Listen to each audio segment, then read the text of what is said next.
George. I'm a venture advisor with I2E, and I'm also one of the co-organizers of our 1 Million Cups Oklahoma City chapter, along with Kristen Garcia. Give it up for Kristen. Yeah. And we have Kristen Gibbs with Generator G Beta. Yeah. And the awesome breakfast tacos that you're having this morning is also sponsored by Generator. So thank you. Okay, so 1 Million Cups is a national chapter by the Kauffman Foundation, and it's a national program by the Kauffman Foundation, and this chapter is all across the United States. We are super lucky to have several here in Oklahoma, and the Oklahoma City one has celebrated many, many years, having many presenters. So the goal is really to help provide a platform and exposure to early stage companies here in Oklahoma, a chance for them to practice their pitch, get some feedback, and also just kind of get to know the community. So in our OKC chapter, we take a lot of pride that our community is super engaged and asks a lot of great questions.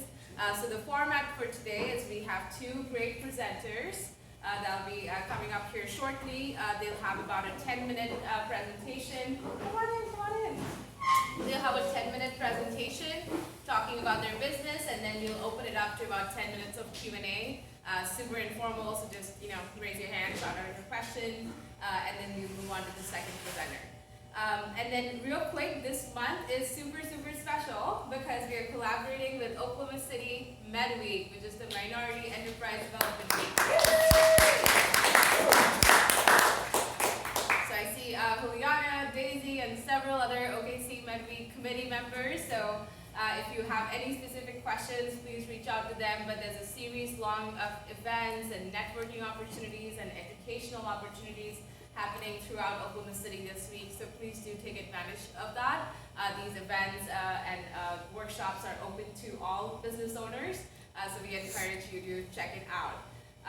With that, I think we can just get started, and we do have coffee and tacos in the back, so please help yourselves. And with that, I would like to introduce our first presenter. Who's going first? Makeba with Makeba Design.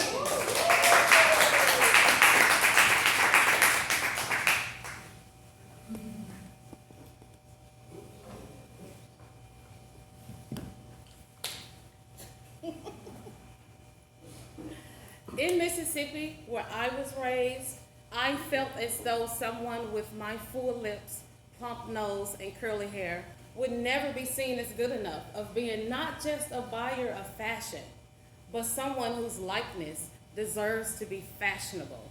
Hello, my name is Makeba Griffin, and I'm the founder of Makeba Design and Prints, where we create cool threads and stylish bags to celebrate diverse beauty with relatable designs.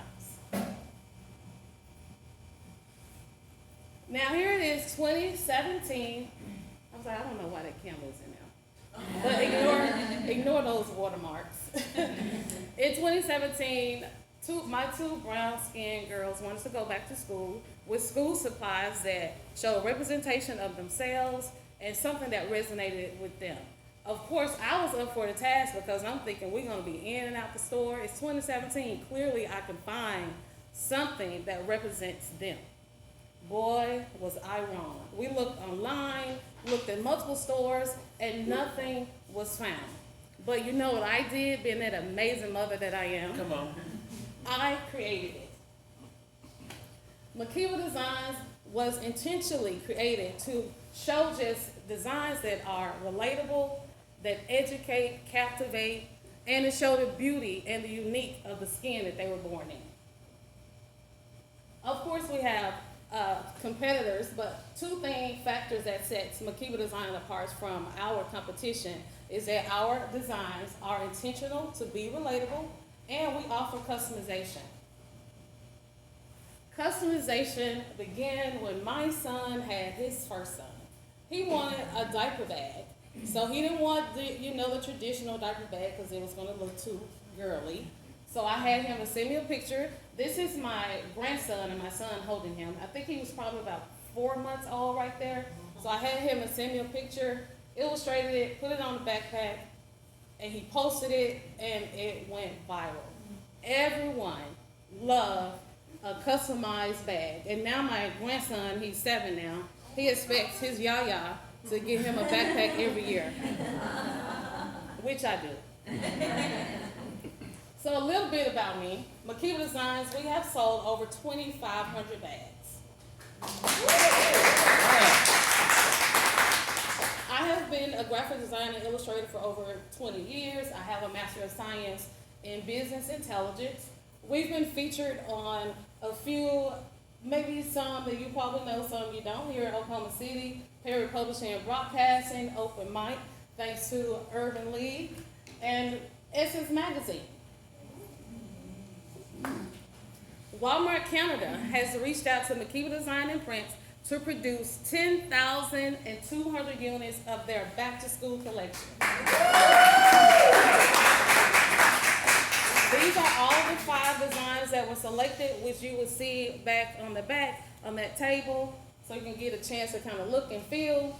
And now we're in communications with Walmart USA. Just to talk about a little of the opportunity that's the serviceable market that's here in Oklahoma. We have about 700,000 students that's here in Oklahoma, and that brings my serviceable market to 21 million. So how can you help? Of course, spread the word. We're looking for another graphic artist and an app developer, which I think I found with Green Media. We also have stream-inspired coloring books and puzzles that's on Amazon right now. I know y'all said 10 minutes, but I'm about to open it up because that ends my presentation. And if you're just lazy, you can contact me. I am on Facebook, Instagram, Twitter at Makeba Designs, and of course shop at makebadesigns.com. Any questions? Yes. Hey, Makeba. Hey. So that's so cool so you said that Walmart found you. Yes. How in the world did that happen? And do you have any, were you at a certain revenue or advertising? And do you have any pointers for how other founders can, get Walmart to find them? Yeah, it was, okay, first of all, God, but I was featured in Essence Magazine, so I don't know if you heard of Essence Magazine, but they remembered me, and it probably was 2 years ago when I had that feature. It was a Christmas special, and the buyer I honestly thought it was fake, because I did look to see. I was like, nah, I don't think this is real. They're not reaching out to me, because no, I wasn't at a certain revenue. It was just, she remembered my brand, and she liked what she saw, and she just reached out, and that's it. That's amazing. Thank you. Yeah. Another question? Yes, okay. What's, when you're customizing, how many, I don't know, one-offs can you do at a time, and how long does that take? So one bag would take me at least 3 days because I have to illustrate it. I don't do AI. I still use my hands and the computer to illustrate the design. So it takes about 3 to 5 days for the entire production and then ship it out. So give or take for it to be in the customer's hand, 7 to 14 days. So during the holiday, I do put a cap on how many orders I can accept because, it's only me. So I can't accept a whole lot of orders. I do have to turn people down. Yes. So is it just the bags that you do? What else? No. Bomber jackets, shirts, fanny packs, shoes. That was a nice question. Good question. If I can print it and it don't melt on me, I'll print it.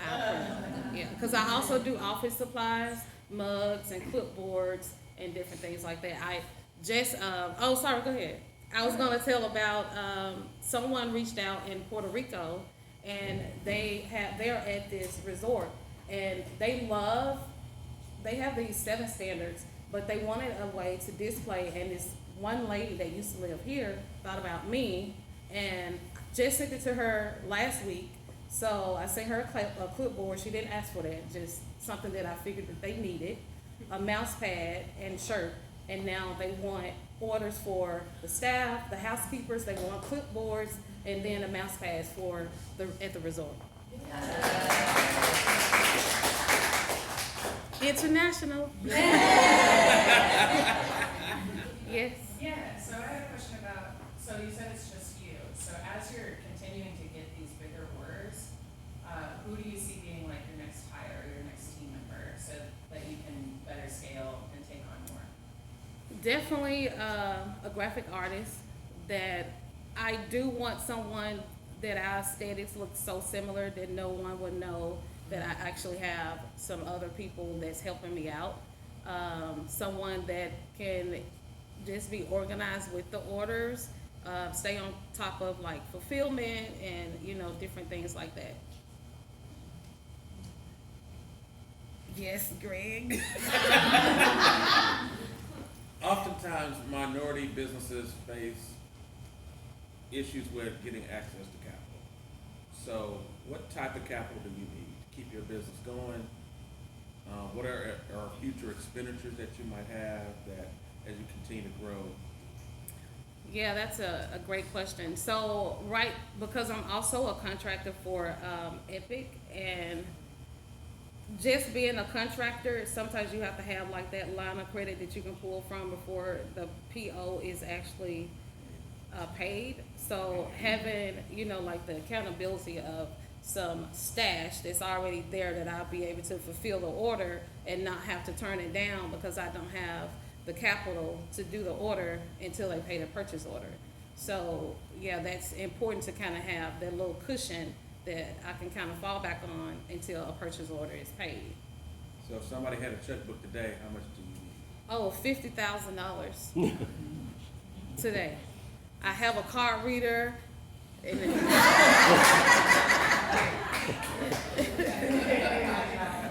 Thank you. You're welcome. Great question.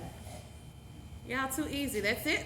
Oh, Yes. I scanned your QR code, but I couldn't find any links to your socials, so I'd love to see So buttons. that, okay, the QR code is to contact me, and then like if you have questions, but, And then I looked through your website and I couldn't find buttons. to Oh, link okay, to your socials, okay. So if I didn't. Did you know look in the went footer? up, Yeah.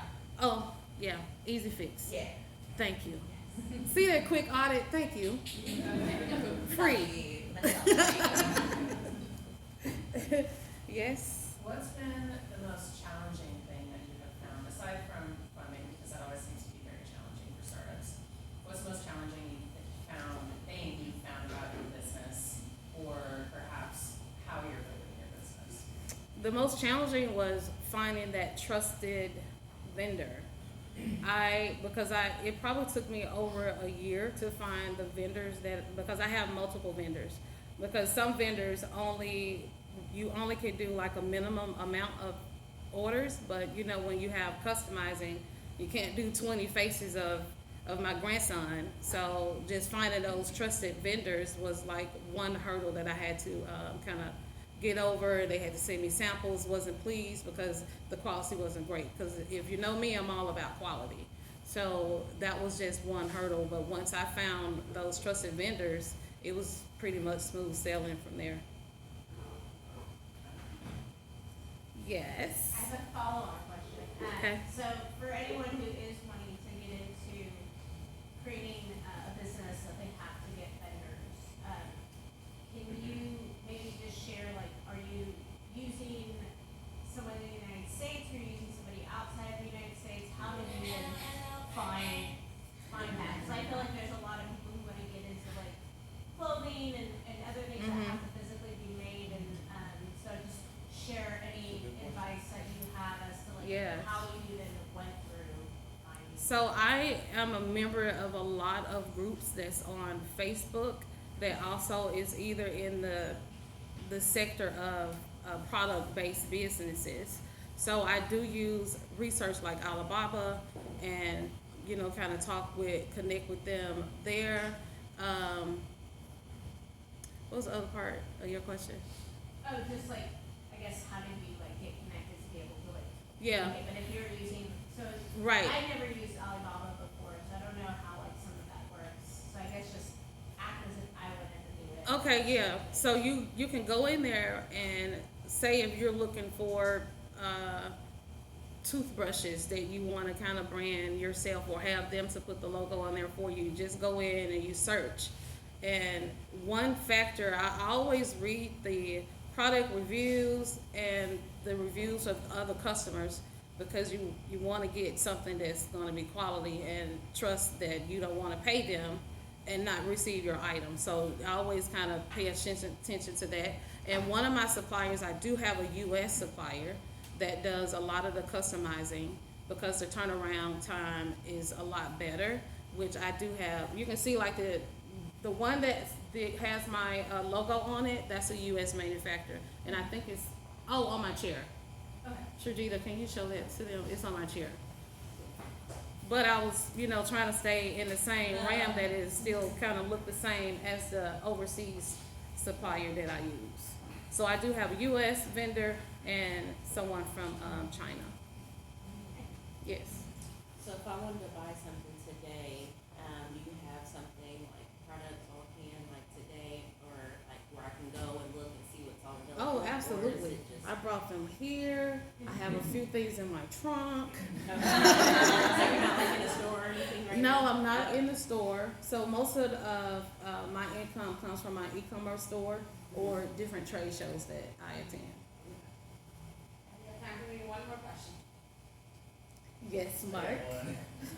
So I've always enjoyed your color palette, the way you combine colors in your graphics. I was kind of curious, where do you draw your creative inspiration? Are there other artists that's that good. you follow, or life experiences that you draw from? Well, so that kind of stemmed from my grandfather. He was an artist, and my family just a slew of culture, someone that sculpts. Yeah, it kind of came from there. I used to draw when I was like 4 or 5, so drawing is like my strong suit. And I just kind of went back to my passion of drawing and just came with the inspiration from there. And I love bright colors because it's just an attention getter. So yeah, drawing was always a knack or something that was in my family. So I was just blessed with that talent. All right, one question we always like to ask our presenters, how can the 1 Million Cups community help you? So of course, you got the 50K, but if it's not, if you don't have 50K to give right now, how else can we help you? Of course, sharing what you learned here today about Makeba Design and Prints. Just go online, support at Makeba Designs. Just email me or just network. Word of mouth is always the good. You made these shirts? And shirts. Oh yes, and I do print shirts because I did the community shirts. Right. You see? Thank you.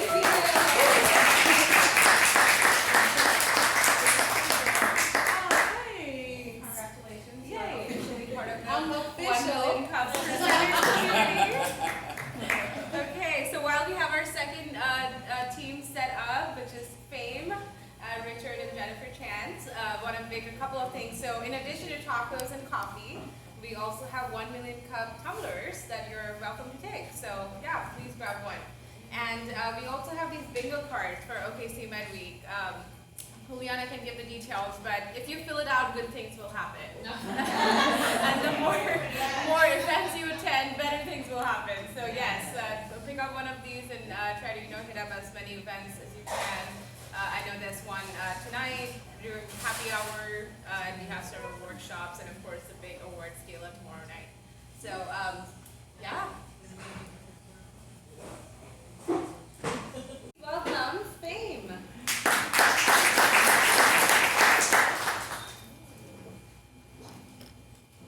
So, FAME, First America's Marketplace Exchange, was created in love for culture. I'm a Cherokee Nation citizen. There's a lot of platforms out there, online platforms that sell non-authentic native goods, and they claim to be native goods, but then you get them and you're like, hey, this is not authentic, right? So that's one of the reasons behind FAME. We thought as you know, as my journey in life, I went to powwows and I hear vendors, you know, express how they don't come on online platforms because nobody vets them. You know what I mean? So anybody can go on a platform and say, hey, we have this authentic native item, but it's really not, right? You find out like, hey, I got this, and now it's like, you know, you find out it's really not from this tribe or from this native artisan. It's from like, you know, I'm trying to leave names out, but you know, it's really not authentic. So that's really why we started Fame, to go by laws. And a lot of people don't know that the arts and crafts law started from like 1934, and that protects Native American artisans from like counterfeit items and people trying to claim that, you know, they're really authentic artists when they're actually not. So it was revamped in 1990, and on top of that, that's kind of where it comes. So not only do we try to obey the laws, we try to make a platform for Native artisans where they feel comfortable, where they can come in here and know that, hey, Fame has their back, they're going to vet, and every vendor that comes on Fame, you know, we verify that they're tribal affiliated. So. So like Richard was saying, the problem is a lot of the platforms that we use today, they're not respecting the law. They're not respecting that we need to vet these people. We need to make sure that they are understanding where this art comes from and who it should be marketed towards. A lot of the companies that are doing it right now, they are just paying the $1 million fine every year because it's cheaper and easier for them to do that than it is for them to actually vet their artists. And so that's why we came up with Fame, because we have artists in our family, our daughter's an artist. We want to protect the artists. We want to make a platform where they can go out and they can sell their goods and they can know that they are trusted, that it's worthwhile, and people are gonna value what they do. So that's the main problem that we see in Fame. The biggest thing is we're going to combat that fraud. But Fame is gonna be an e-commerce platform. Much like all the other e-commerce platforms you see, the difference is it's gonna be Native American artists primarily on there, and they're gonna be able to offer to everyone worldwide. So if I want to go buy Cherokee regalia for my daughter for her powwow, then I can go right on here and find it. Right now, I have to go through 5 different Facebook groups, or I have to call a friend and make sure, because you want it to be authentic. I want the spirit of her ancestors to jump on her when she's dancing. And I don't feel like that's gonna come if she's just bought something from someone that didn't make it with quality or with care. That's good. And like Richard was saying, the law is about to be updated again, and it's going to be updated, well, we don't know this, but we're hoping that it's gonna be updated to include digital art. And that's one of the things that we wanna include in our platform. So Native American artists can sell digital art, they can sell digital prints that people can print at home. We're also trying to work on a partnership with like Walgreens and Walmart so that we can print on demand like those digital prints there.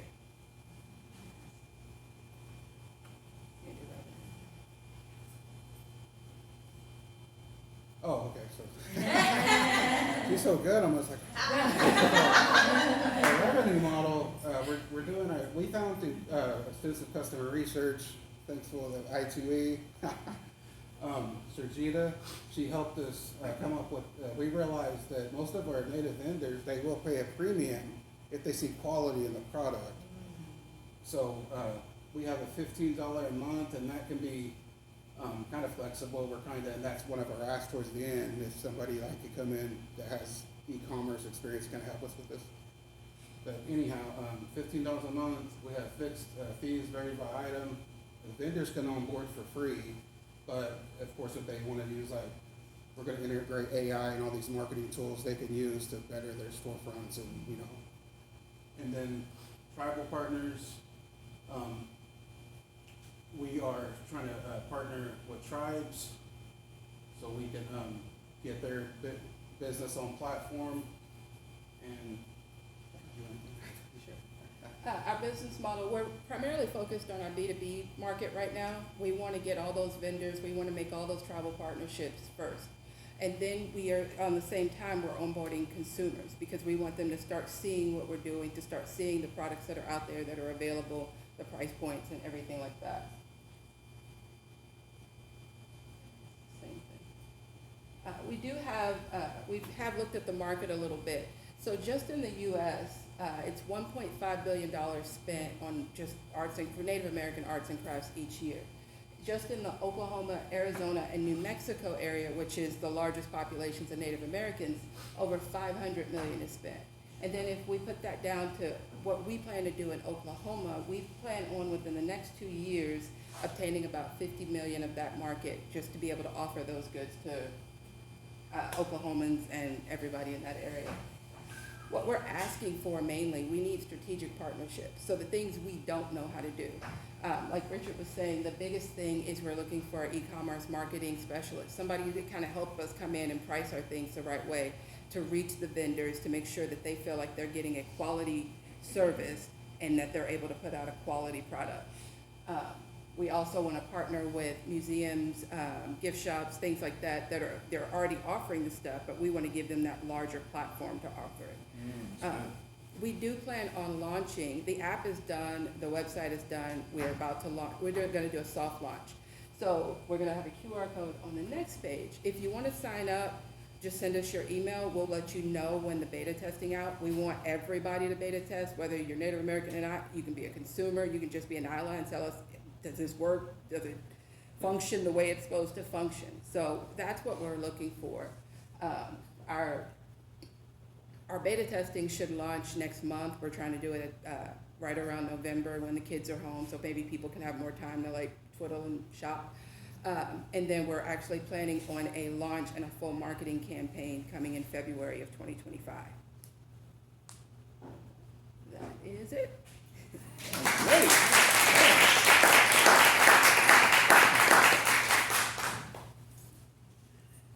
Yes. Do you already have any museum connections so that we can focus on the ones that you're not already connected to? Yeah, we are working on some through the tribe, and Richard's Cherokee, so we're working on some through like Cherokee Nation and things like that, but we don't have strong partnerships or signed agreements yet, I'll put it that way. Yes. So, good morning. Good morning. I'm excited for you. Thanks. My name's Daisha. I'm a citizen of the Muskogee Creek Nation. Oh, cool. And I've worked with tribal organizations for the past 10 years here in Oklahoma and the surrounding states.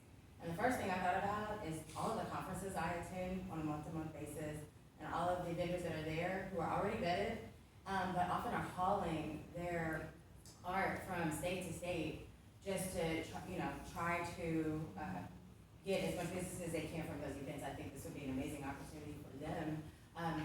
Would you go and meet up with people to help them take good photos of their art, work, and everything? Yeah, so that's what our marketing campaign we're trying to do. We're planning it out now.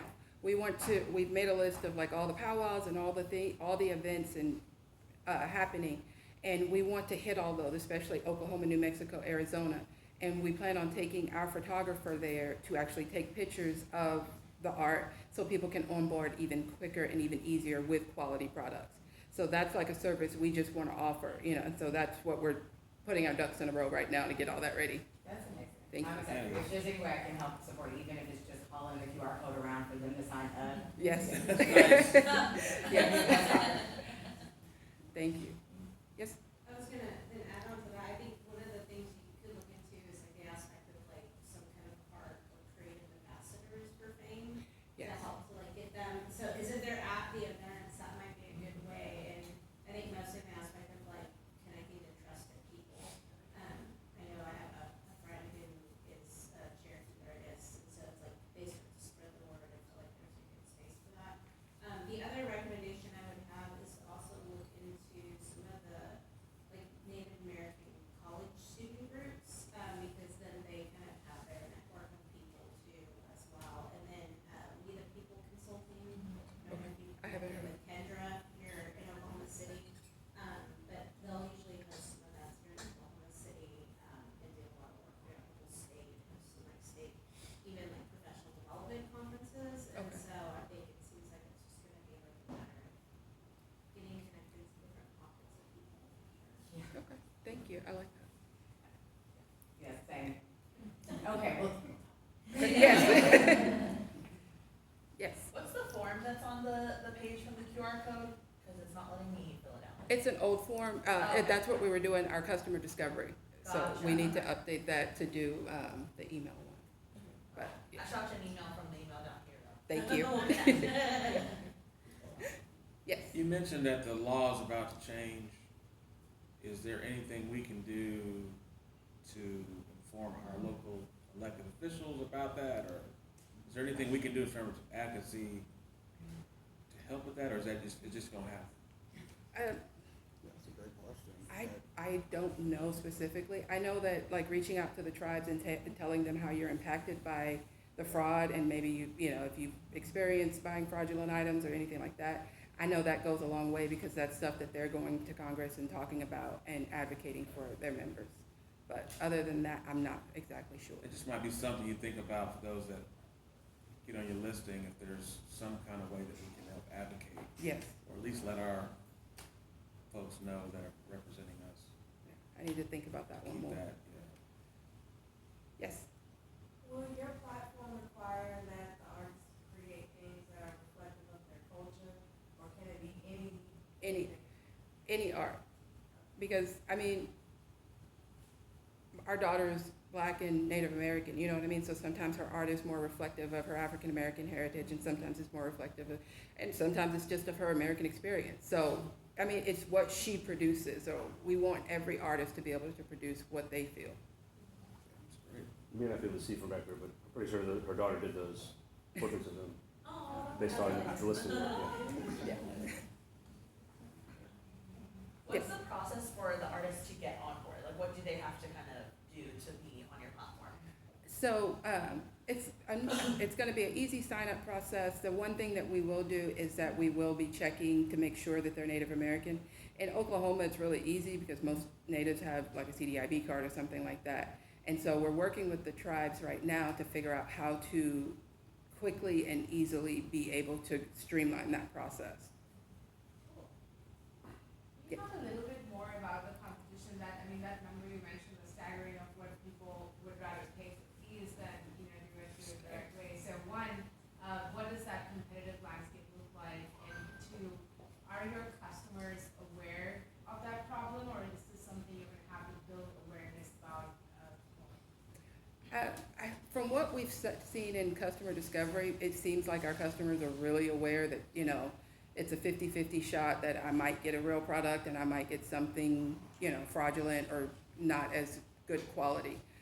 So that's pretty rampant in the industry for people who buy, I guess, any type of art, but especially Native American art. The competition landscape, Native American arts and crafts, it's like an add-on for most people. It's not the priority. And so while I do think there is competition, I don't feel like, we haven't seen any direct competition for what we are trying to do and what we are trying to produce. A lot of the competition we see, they might do the e-commerce stuff, but they might not do the digital platform and things like that. They might not be able to print on demand or do shipping. So we don't see any direct competition for what we are trying to do. There's a lot of indirect competition.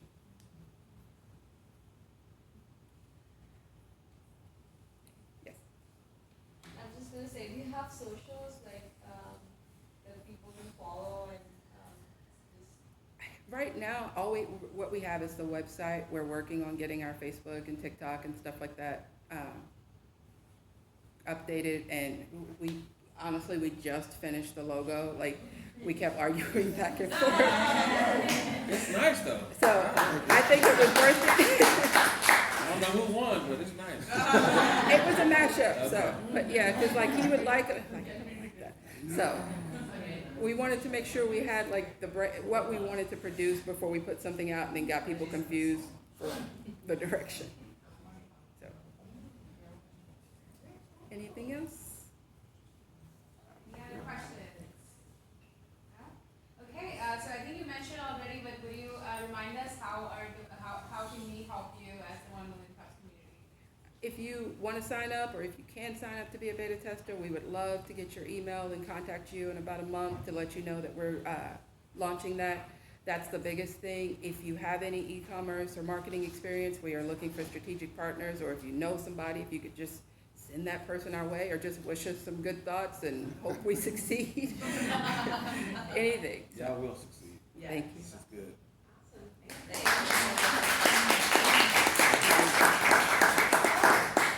Here Would you are all your. tell everyone about your other MedWeek event that you're involved with? Yes. Oh, yes, we are launching, we built the app for Shelter Share. And that is this Friday, and we're gonna be at the Babel Cafe, so. Launch hope you guys party. can come. Robert, would you like to tell everyone about your event? Yes, So that they Robert. know? Yes, Robert. Yes, Tell Robert. us Come on, more. Robert. First, thank you to Juliana and Daisy. Maybe just being a part of this has been a great experience. So, yes, we are doing the Shelter Share launch party, partnering with Green Country Media because they did build it, so I'm thankful for them. It is out on Apple right now. We're just waiting for approval from Google. So come out and support us. Tag nonprofits, anybody that we can bring value to. We are ready to go. We just need those users. We also have some great conversations with some nonprofits. I'm not going to disclose yet, but it is coming. So, but we need those users. So, yeah, again, bring nonprofits, all that stuff. Just help us out. Okay. Thank you. Juliana, do you want to make any announcements about the rest of MedWeek? Anything you want to share? Well, this is the fun about having 17 events in as, not as many days, in 5 days, but we actually have 4 events today. This is the first of 4 events. It's a busy day. Miss Joyce is like, yes, because I signed up for all of them. So actually, the next one is virtual, and it is the SBDC Nail It Before You Scale It online course. Greg can tell us a little more about that if we need, and or if you have any questions. But it's just a quick registration and then a Google registration to get the Zoom link and hop on. It's at 11 o'clock, 11 to 12, and then we have our inspirational happy hour at Formosa today. That's sponsored by the Asian Chamber. Our committee member Ernest, who couldn't make it here today, has been really leading that effort. He was handing out personal invites to people yesterday. It's gonna be a lot of fun. We love Ernest, he's a hoot. That is today at 5 to 6:30, and then really right after that is Sublimate from Frozen to Flourishing at Nexus Creative in Sailor in the Dock, and it is going to be an event just all about taking your business from frozen to flourishing. If you're in kind of a state where you're stuck a little bit, you can find all of the rest of the information on our bingo card, and you can also scan our QR code. It'll take you to our website with all the details on those. But yeah, so lots of things going on today and for the rest of the week. If you have any questions, always find a Makeba Designs purple shirt, and we'll help you out. But thank you all for being here, and we hope you'll get involved with MedWeek next year and come out to the next 1 million cups. Oh, there is a prize. There is a prize for the bingo. Good things. Yes, good things, which include a social media template package from my virtual assistant, so you can customize your business. Yes. And also some Makeba Designs custom merch. Yes. And you saw how I told Miss Makeba what to do for her website for digital marketing. I can do that for you too. So, and we'll be adding more and more things to kind of the virtual prize basket as the week goes on. But it's already up to some really good stuff. So come to 5 out of those 17 events and have your chance to win. Thank you. Thank you, Griffin. Also, again, thank you to Generator for supplying us with breakfast tacos this morning from a local restaurant, Lupita's. It's actually a tortilla factory, so you can go and get fresh tortillas there, but they also make tacos, so if you're needing breakfast or lunch tacos, feel free to go there. Just a couple of things also happening in the ecosystem. Today is Oklahoma Venture Forum Power Luncheon. It's in Tulsa, so I know a few people are going to head that way.